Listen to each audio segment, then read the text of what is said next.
Sorry about that.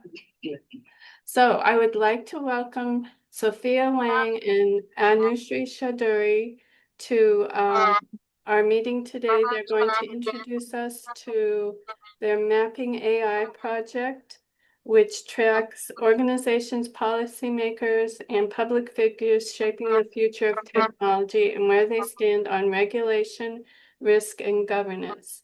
Anushree, a doctoral candidate at the University of Cambridge, where she researches large-scale energy infrastructure, and Sophia Wang is a research associate at Outliers Fund, a venture capital firm focused on emerging technologies. And now I'm going to stop speaking and let you take it away. Linda, remind everybody, there's a few more that still aren't off yet, to have their speaker off. Oh yeah, please turn your mic off if it isn't off. Thank you. Okay. Yeah, it's great to be with everyone today. I know Anushree gave a brief demo a few weeks back of our tool, and we're excited to give kind of a more comprehensive demo today. I guess, yeah, thank you for the kind introduction, and maybe we can just get started with sharing some slides and then walking you through the tool. Yeah, thanks again for having us today, and great to see some of you again. Yes. Great. Let us know if you can see the screen all right.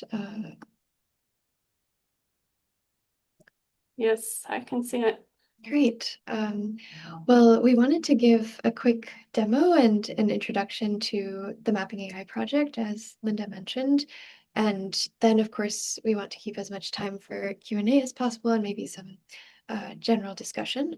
But to start off, just an introduction to the project. This started around February of 2026, so it's quite recent of a project that we've both been working on and we're both the co-leads on.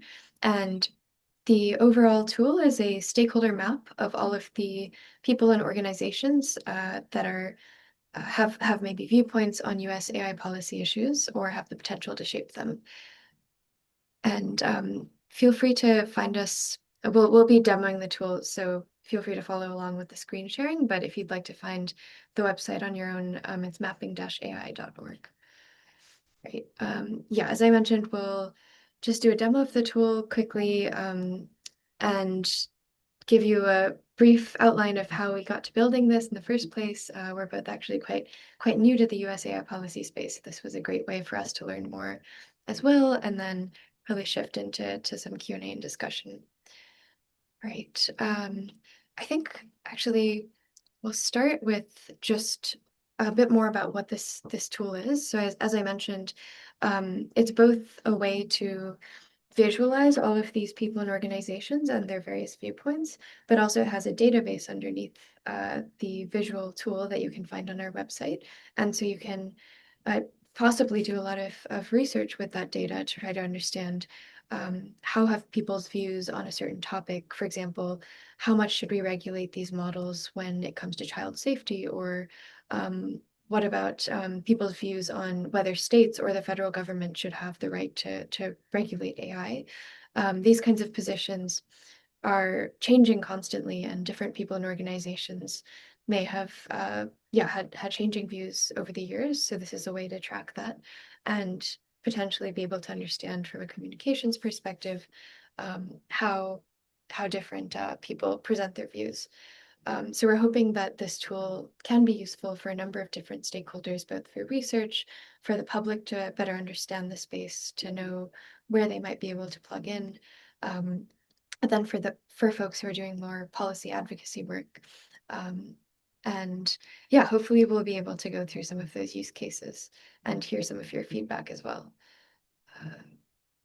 And this is a little bit more on how this tool could be useful in particular for civil society groups and those who are pro-democracy. I think this is a really good example of a group that cares a lot about preserving democratic principles. And I think just improving access to information always helps people engage in a way that's meaningful to them. So we're hoping that if this demo is useful to you, you might be able to use the tool in your own conversations with your family, friends, colleagues, and others, and maybe also contribute your own data about people you might know in the space who are thinking about AI policy. Great. Yeah, we can switch to a demo. Are there any quick questions before we start demoing the tool? Everyone can hear us all right? Okay. Great. Yeah, we can get started and maybe introduce some of like the groups that we're trying to map.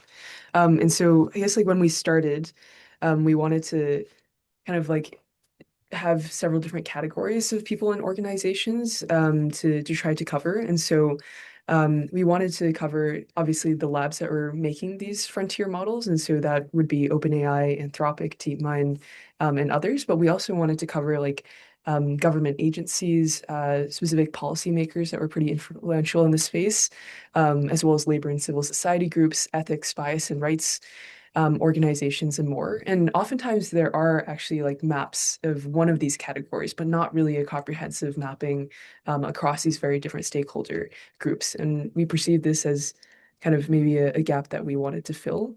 And then we started doing some level of stakeholder mapping here. And so if you go to our maps page, you can start off in the network view, and you can see kind of the category that each of these people and orgs falls into. And then if you can also search up sort of the specific entities you want to find. And so Anthropic is a very large corporation that is producing a lot of these frontier models and doing a lot of research. And so on the side panel, you can take a look at their funding model, some of their key concerns, also the type of influence they have, uh, a short biography, as well as some of our evidence for how it is we came to filling out this information. And then we have like a list of different people and organizations, basically these relationships that this organization has. And so we have sort of the list of founders for Anthropic, some of their funders, some of their key employees and researchers, a few of their critics. And so what we're really trying to capture is kind of the structure of the entire ecosystem.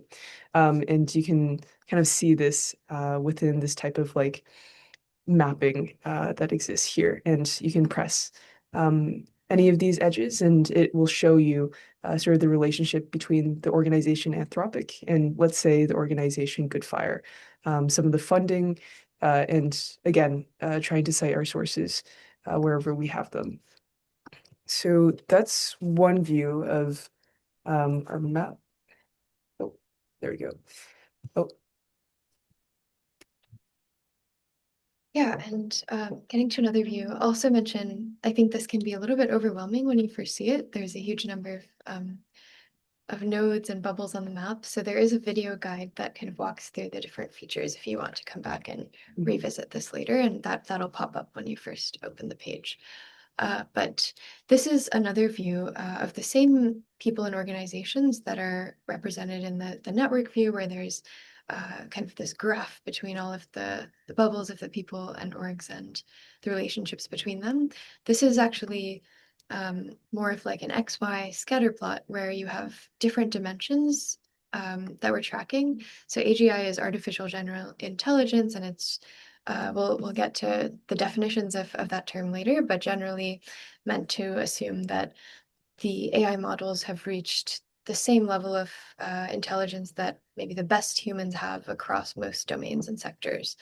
And this is people's AGI timeline, so how likely they think that we might reach AGI as a technology within, say, 2 to 3 years, or even some people believe that we may already be at that point, and then there are others who think that this may never be feasible or take issue with the idea of AGI as a concept. So on the x-axis here, we have how strictly, on average, these people and orgs want to regulate AI.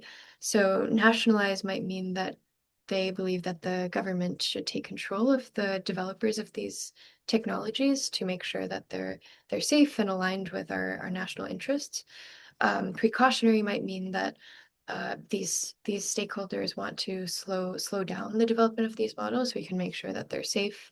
Then on the other side of the spectrum, there are folks who just want to keep building and make sure that we're not losing any kind of advantage, for example, to China or other countries who might be building these tools. And you can actually change the axes here if you want to look at some of the different types of indicators we're tracking, and you can see how the distribution of these stakeholders changes. And then our last view here is beliefs. So this gets into what I was talking about of this concept of AGI at all. And you might have seen a lot of these different acronyms of artificial general intelligence or powerful AI systems, transformative AI, artificial superintelligence. And it may sound confusing because it is confusing. There's just so many different definitions of this technology. So this is a way to try to make sense of the different conceptualizations. And here you see that if you actually look at the kinds of people who, the kinds of people who fall into these categories, you can see perhaps a lot of academics, especially economists who are concerned about job loss, actually see AI as more of a tool that augments human capabilities across sectors like, finance and law and medicine, instead of a full replacement. Whereas a lot of the people actually developing these models think that they're capable of fully replacing us. And of course, that leads to very different policy proposals that they might come up with. And there's a couple of other views here. Let me find. You can see how these different definitions have actually changed in popularity as they've been mentioned online. So, for example, you see people generally increasing the mention of how AGI could be, at the human level of intelligence across everything as their definition. And then I think the last thing we'll show before we jump to some of our process here is as we mentioned, a lot of the data that's powering the interactive visualization and tool that we showed can be used to maybe generate some interesting research insights that can then inform what kinds of policies and people might be most effective in this space. And so feel free to look at this page later. There's quite a bit here, but maybe Sophia, if you want to go over outliers in particular, we can give you a taste of what are some of the kinds of insights that come out of this tool. Yeah, of course. So like Anushree mentioned, we maintain a few dozen, I guess, data points for every organization and every person. And so we really see this as almost like a general purpose database for researchers to then use and ask their own research questions. And so we've published our own research blog with a few questions we think are quite interesting.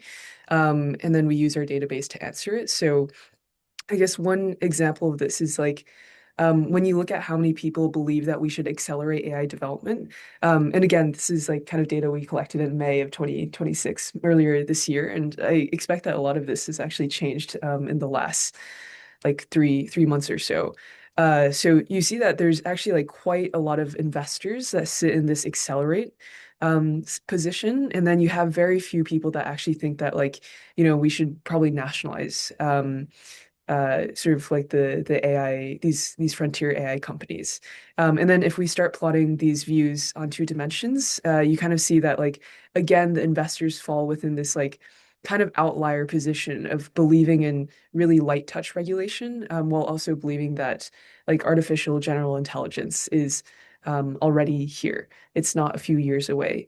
And then I would say another pretty interesting question that we asked was, well, how does the funding model of an organization correlate with kind of the average regulatory stance this organization takes? And so you see that organizations that are funded by venture capital tend to be a little bit closer to lighter touch regulation, whereas when you are funded by a philanthropic org, we see that these orgs tend to be a little bit more restrictive in their policy stances. And so we have a few more kind of research visualizations. This one is around funding flows, so trying to understand how diversified funding sources are for different types of organizations. We also have, I guess, some interesting visualizations around how cross-partisan certain AI issues are. But yeah, please feel free to go through our insights page. It's just at mappingai.org /insights. So maybe at this point, I'll kind of switch back to our slides. Yeah, I think we'd really like to just like chat about what the process was like, and maybe I'll hand it off to Anushree to start us off. Yeah, so this project actually got started when Sophia and I reconnected in February. We're friends from undergrad, and we were both kind of outsiders in the space. My background is thinking about climate and energy policy, and Sophia thinks a lot about it has an aerospace engineering background and has thought a lot about the design of research institutions. But neither of us had any formal background in AI policy, and we really wanted to make sense of the space. It's very confusing. There's an overwhelming amount of information out there, and the news cycle moves really fast. So we wanted a structured way of making sense of what was going on and what these different people and orgs believe before we tried to figure out maybe where we could contribute. And this actually started as an internal tool, as our way of doing a literature review, you might call it, or an internal survey of the space. And we slowly got feedback from conversations with people around us that this tool could be useful to the public as well, and that many other people might be feeling like us, whether they're in the space or outside of it, and want more context. So that motivated how we built this tool. This is actually very early days, us trying to outline what you see now, maybe as part of the background of the website, really going through and understanding what was our theory of change in building something like this, who do we think it could help, and the early stages of thinking about some of these stakeholder groups that we mentioned. Yeah. Yeah, and I think a really important element of how we've worked on this project is by building in public. So we wanted sort of like the data that was represented on Mapping AI to be the result of sort of like crowdsourcing, and also having like groups of developers, whether that's our friend or just like people that have heard about our project in related networks, to come and contribute different features. And so actually, I think around the first week of May or the last week of April, right before we released the tool publicly, we hosted a mapping party. And so some of our friends at Sway, so Sway is like a platform that does that helps people vote. We hosted like a party with them in which like we bought a bunch of pizzas and root beer floats and basically just like coded away for the evening, added like a few features to the tool, and also just like added data. For example, like our friend Sean added some data about like policymakers in Texas because that's a jurisdiction that he's a part of.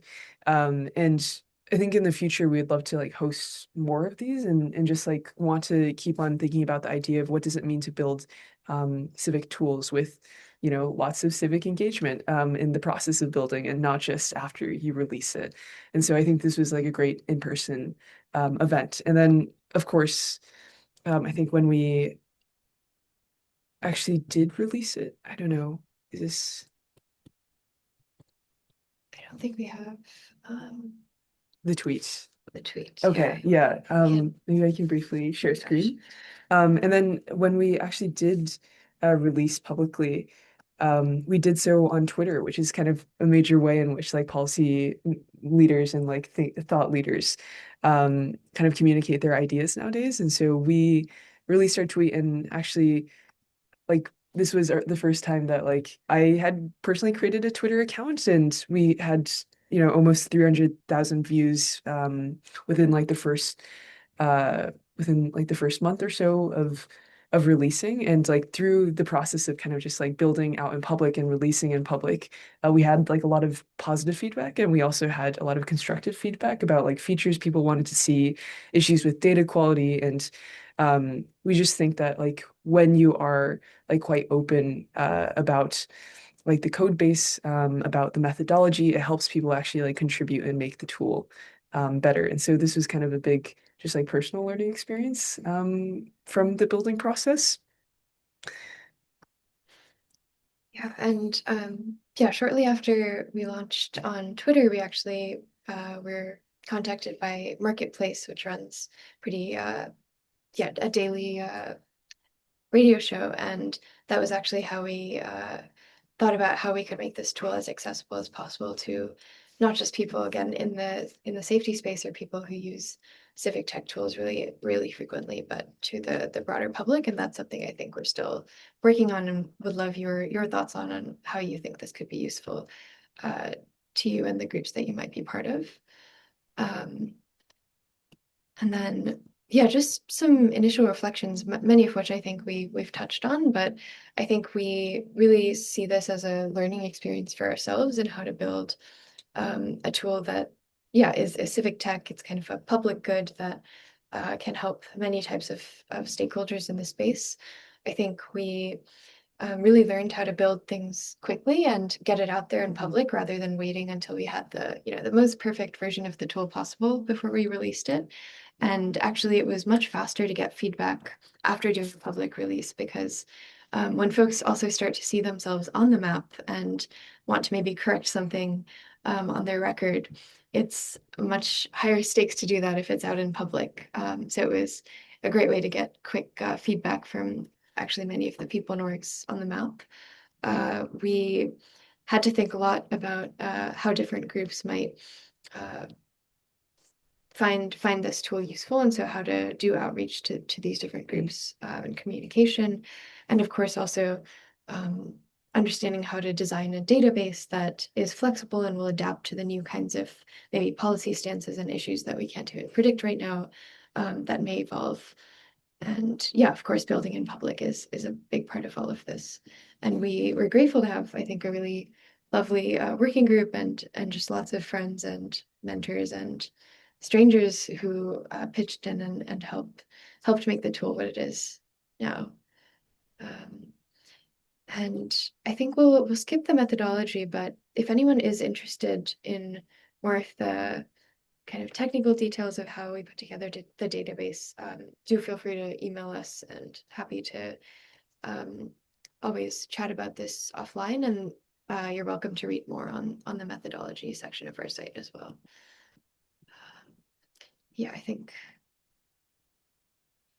if you want to touch on crowdsourcing. Yeah, and so we have like a few ways in which like people can contribute to our work. So for one, we have like a Discord server, which is just like a platform in which people can like it's basically a community forum, and we can like kind of post what types of features we want people to work on. Another way is just like filling out a form to contribute data.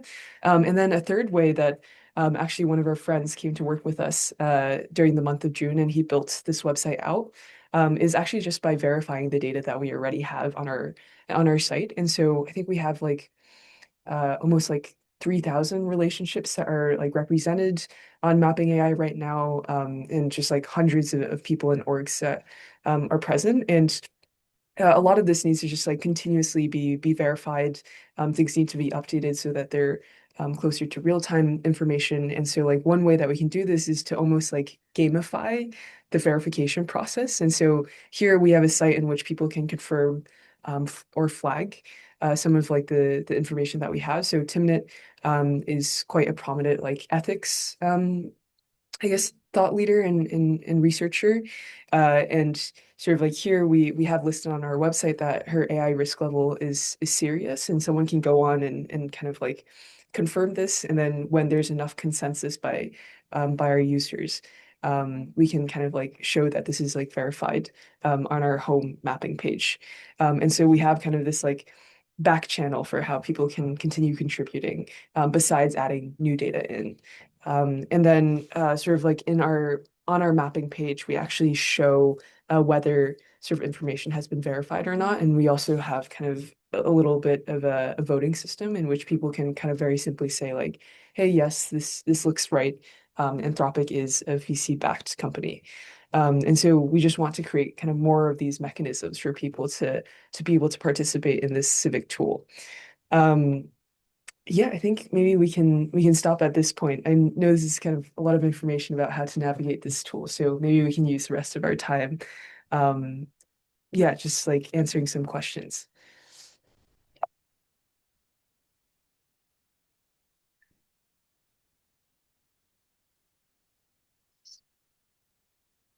Anybody have any questions? Kathy Marr. I will try to ask a question. Uh, When you say folks can contribute data, I'm having a hard time getting my head around what does that data set look like? What exactly are they providing to you in what format? Yeah, of course. Let me just go. Oh, sorry. Second.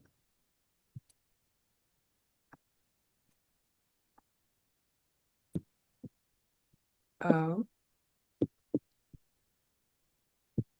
yeah, great question. Let me just navigate to the contribute form. Um, And so on our website, if people see an organization or a person that they find is like quite critical to the ecosystem, what they can do is like literally go on and fill out this form, which is they can add a person, an organization, or a resource. For example, like a bill that's been proposed, and sort of like generally we ask for, what is the role of this person, what is their title, what is the name of their organization, what is their regulatory stance? How publicly stated is that regulatory stance? What are some of their key concerns? So we have like a bunch of like data attributes that we ask them to fill out.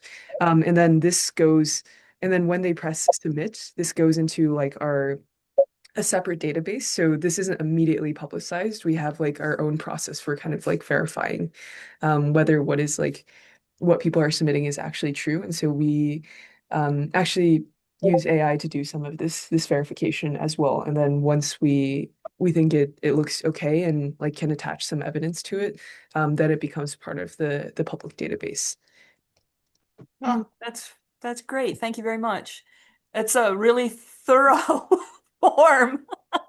Yeah, And by no and means. these and the folks submitting the data would have like, do they have to have a certain level of knowledge about this person or org they're reporting on, or just um Yeah, no, that's a great question. I think the form is like maybe over comprehensive. It's like if you have all of this information, of course, that's great, but most people are not going to, and maybe even the person themselves doesn't know um, how exactly they fall here. So I think the idea is to add as much as you can.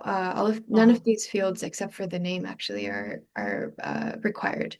So it could be a very lightweight entry. Maybe you just met a local policymaker in your state or your county who's thinking about AI, and you think that their position should be reflected here.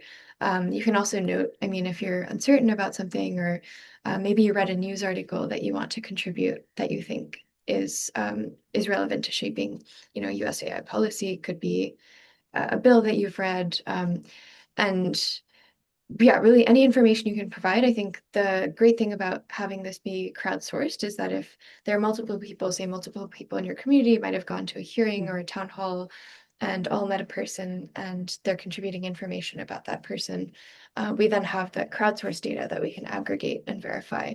And of course, we have our own tools that do more research and try to fill in those gaps. So yeah, definitely don't need to fill it all in if there are people or orgs you'd want to add. great. Thank you very much. Of course. Okay. Mana has a question. Is the crowdsourcing information verification similar to Wikipedia as a point of comparison? It's kind of similar to Wikipedia, and then a little bit also like if you've seen the community notes feature that has started popping up on social media platforms like Twitter. I think it might have rolled out to like Facebook and Instagram slowly.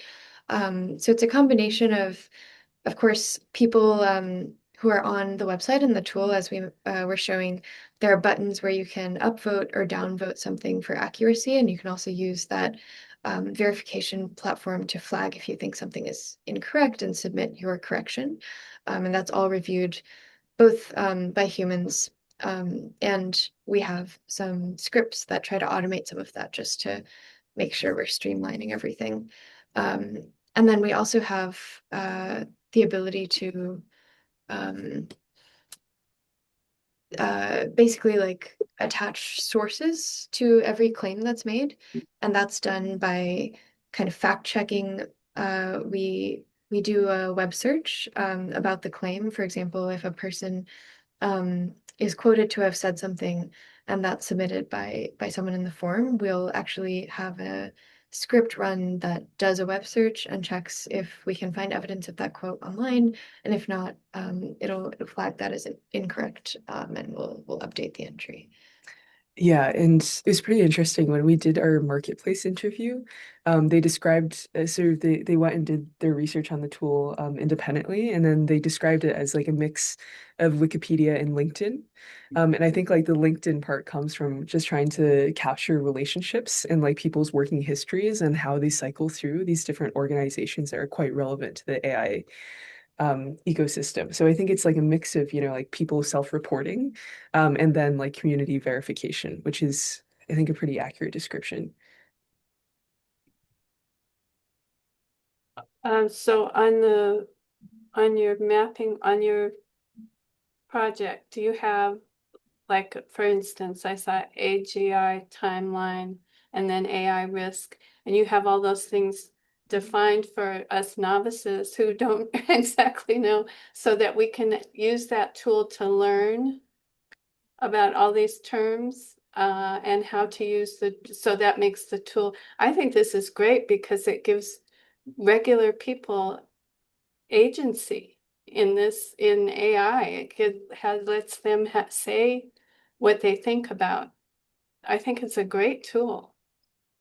Just to be able to promote it to the general public would be great. Yeah, of course. Thank you guys for giving us like feedback in this process. I think like what you mentioned of like giving handholds and like being very clear on what definitions of things are, because I think it's very easy, at least, especially because we're both based in San Francisco, and I guess like a lot of our friends and work within this industry, it's easy to get caught up in the jargon. And so like we've started implementing like a few features. For example, like we have a user guide of like how exactly you navigate the site, but I think we can definitely be actually like be much more clear of like what certain like definitions are. And I think we've like tried to make some changes to the research blog so that it is more legible.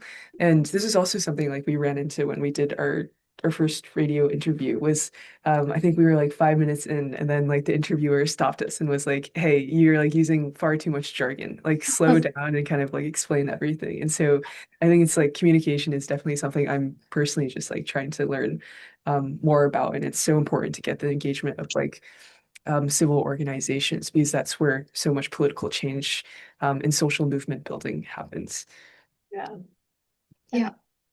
And on that note, I think it's definitely on our roadmap to maybe build a feature that actually just walks you through the tool, almost like a presentation. It kind of zooms to each different button you might be able to click. So that's something we have a early version of that's not quite polished yet, but we're hoping to get that up. And in the meantime, if there are specific terms that folks in the rest of the session want to throw in the chat that were especially confusing, or that you feel like either our explanations on the presentation or on the website don't quite make sense, that would be super helpful for us. And I will note, I think this is also not an obvious feature, but if you hover over any of the question mark bubbles next to the terms like AGI timeline on the map, it does give a quick definition, but it's certainly not an obvious feature, and that definition may or may not be readable. So yeah, would love feedback on that. Yeah, and I see Kathy's question in the chat, which is, what does it cost to develop a tool like this?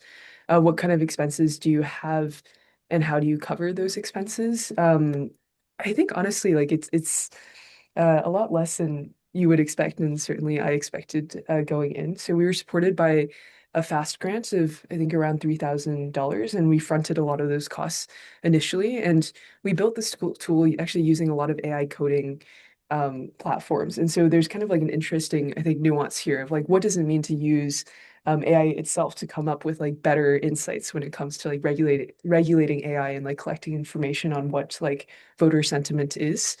And I think like using these tools, I guess like a lot of these tools cost like on the order of maybe like $200 a month. And Anushree and I both had an account, and $200 is not nothing, but you certainly get a lot done using like different AI models. And then we had just like very standard, I guess, like infrastructure costs of like, hosting a database, and also like buying a domain name, but all of those are, on the order of like less than $100 a month. And so we're hoping to just like continue using the $3,000 to like build better verification scripts. So obviously we have like some people that are like manually checking the data, and we hired a data contractor for a month or so to help us do that verification. But I think there's also a lot of capacity for AI agents to be quite useful for doing verification. And so like some of that $3,000 is going towards um, those compute costs. But yeah, I think it's like been quite eye-opening to see how much you can accomplish with a relatively low budget. Amazing. Thank you very much. Any more questions?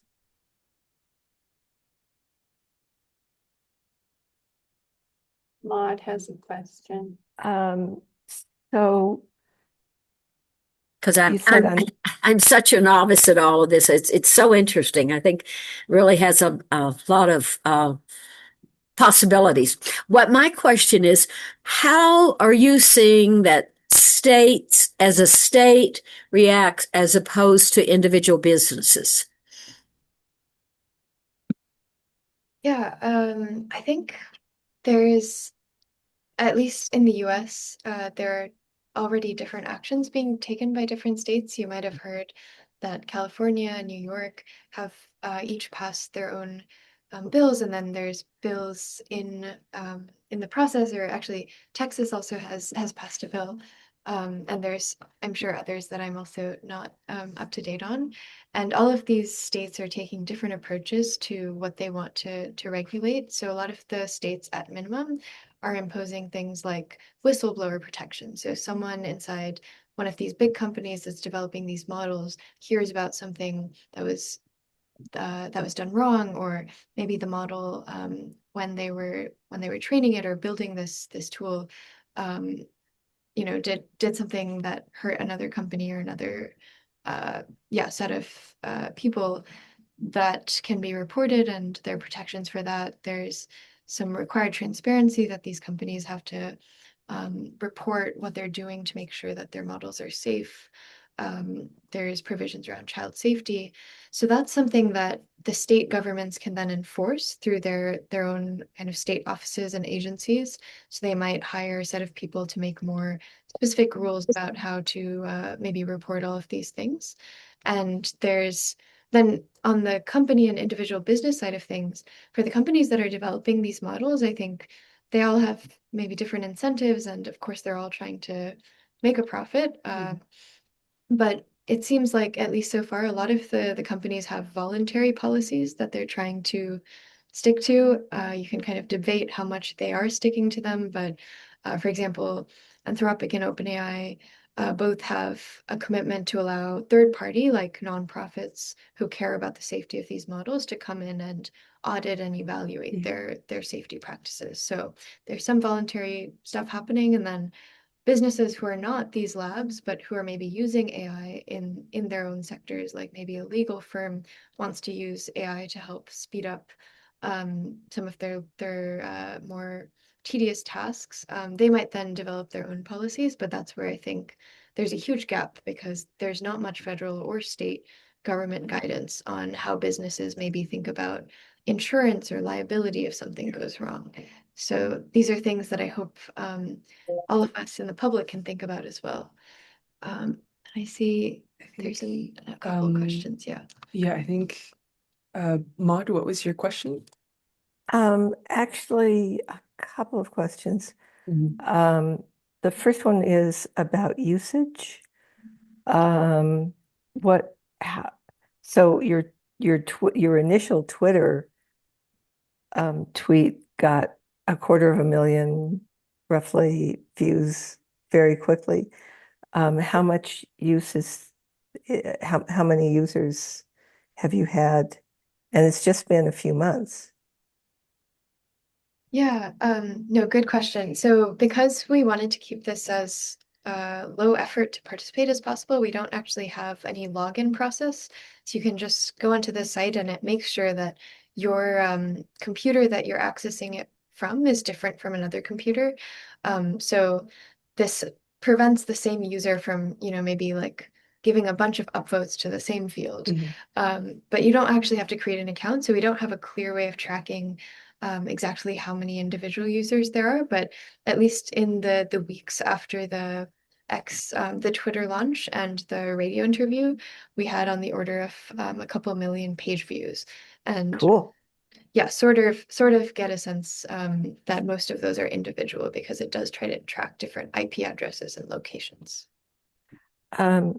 And then the other question, I just put a link in the chat.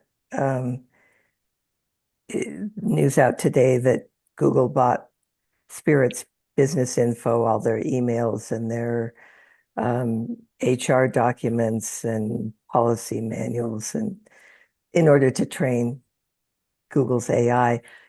Where would that sort of information go? Would that go in this?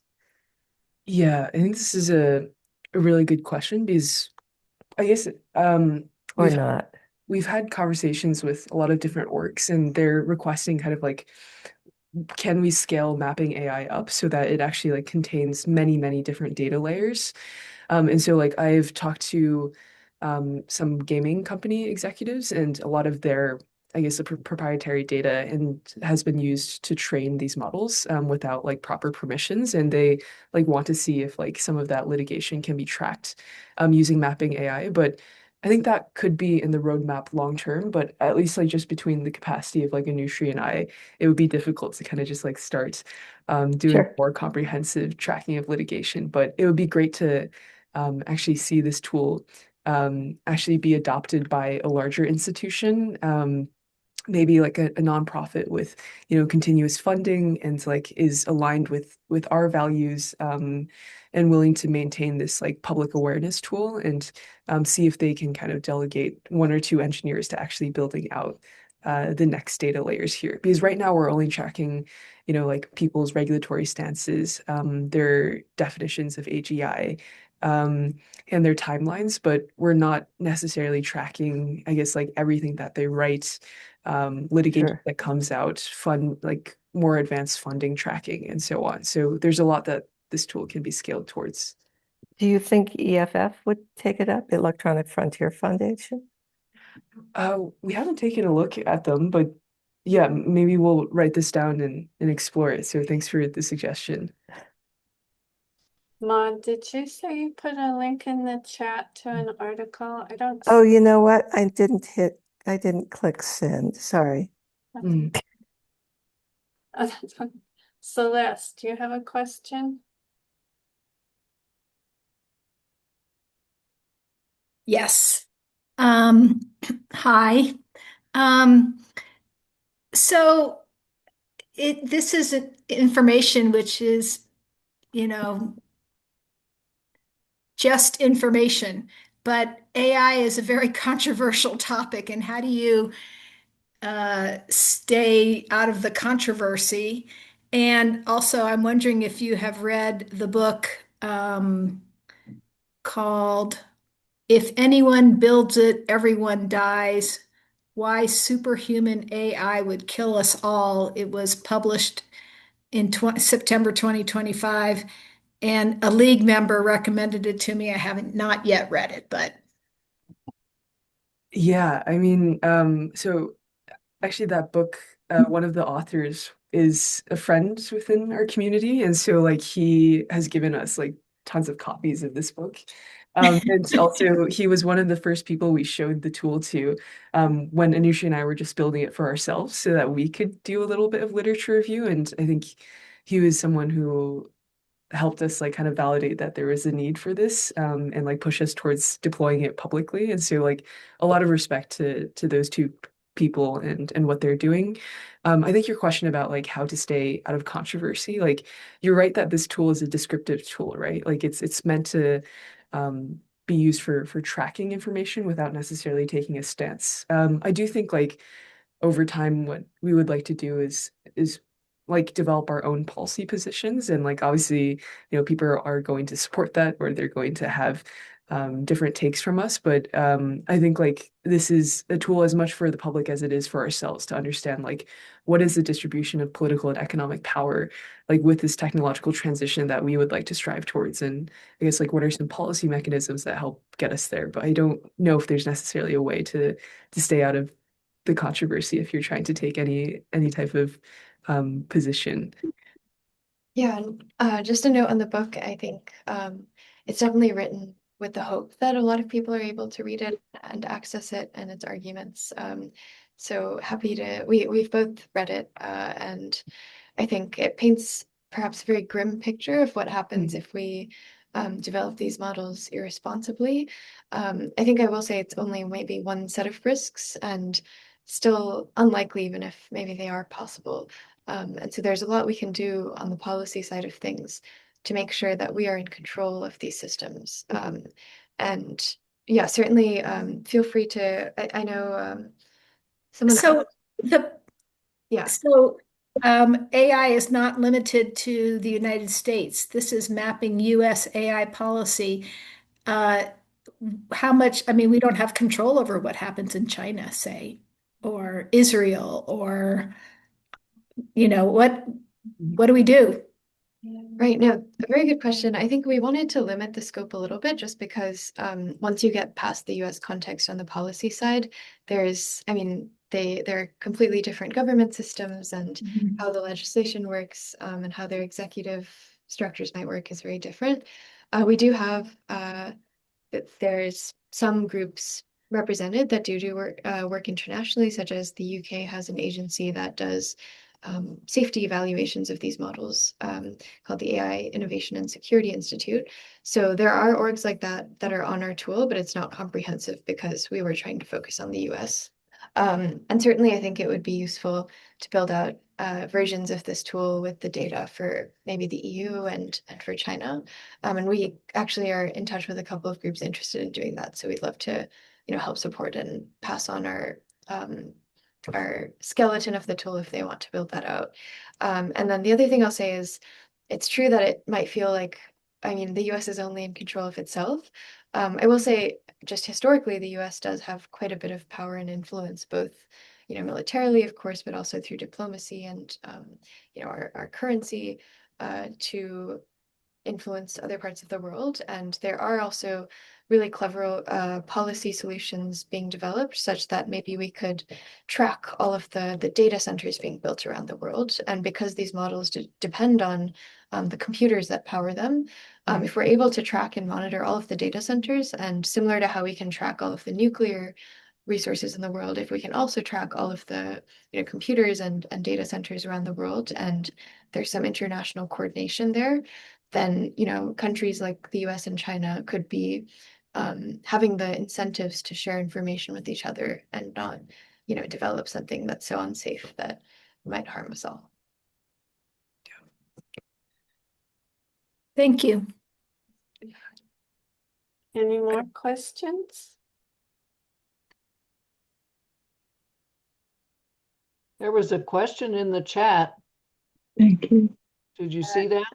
Okay. About doing presentations? Yes. Yeah. Sophia put her contact in the chat for you.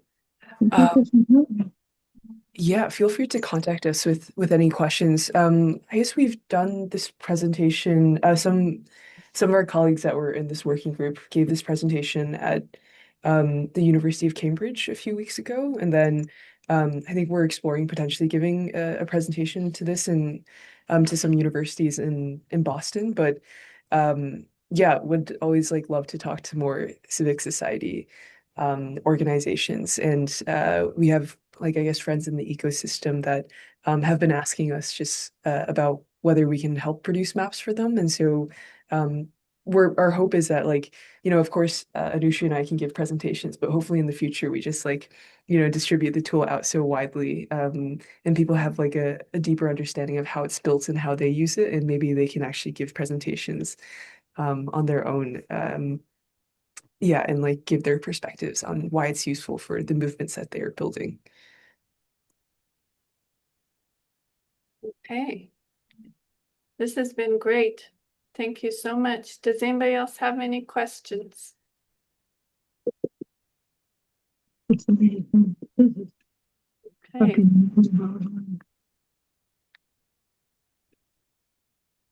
Thank you, Sophia and Anushree. This has been really great. Thank you very much. Yeah, thank you so much for having us. Yeah, really good to see many of you all again. And yeah, once again, I think please don't hesitate to reach out. I think we, yeah, are always looking at our emails to see if there are any questions on the tool. And of course, if you're interested in maybe hosting an event with the tool and you want to understand how to use its features, maybe to talk to your family or friends or colleagues about these issues, yeah, happy to answer questions offline. Yeah, of course. And maybe one last request is would everyone be comfortable with taking a photo or like opening their cameras and we can take a little Zoom photo? That's fine with me. Great. Okay, whoever's comfortable can do so. Lovely. Okay. Okay. Great. Oh, I think we missed some people. Let me. You have to make a click noise so we know. Okay. 3, 2, 1. Lovely. Okay, I'll send it to the email chain. But thank you, Linda, for having us on, and it's good to see you again, Maud, and to meet everyone. And again, don't hesitate to reach out if there's any questions or just like happy to be a resource. And Thank you. really admire the work that you guys are doing as well. Thank you. Thank you Thank so much. you. Thank you, Yeah. thank you, thank you. Yeah, it's Okay. been great. Yeah. Bye. Should we stick on just in case? Oh yeah. Yeah, happy to, just in case anyone had last questions, I think we have 5 minutes. So we're happy to stick on, but yeah, thanks again, everyone, for joining. Thanks so much. That was so fabulous. Really Yeah, it interesting. really was. It's Thanks for great. your time. I need to go back and use the tool and I'll probably have more questions after I try to use it. But this has been really great.